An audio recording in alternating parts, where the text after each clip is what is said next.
Are seed oils, including canola oil, bad for our health? Let's talk about it. To start, people are confusing animal studies with human studies. Seed oils are high in omega-6 fatty acids that have been shown to increase inflammation in rats. One claim is that seed oils like canola oil can spike the body's overall inflammation.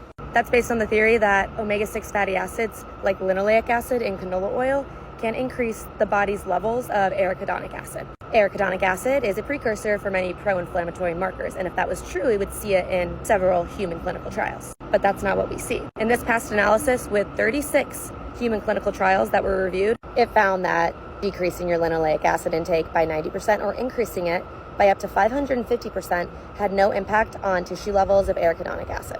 Each oil has its own purpose in cooking and the food industry. So yes, some have higher nutritional values than others. For example, if you have high cholesterol, canola oil may be a better option than butter or coconut oil because canola oil is lower in saturated fats and butter and coconut oil are high in saturated fat.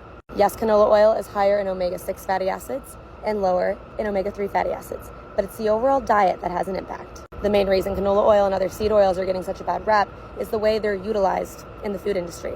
Yes, we see them in more packaged, overly processed foods, but that does not mean that is what is causing inflammation in America.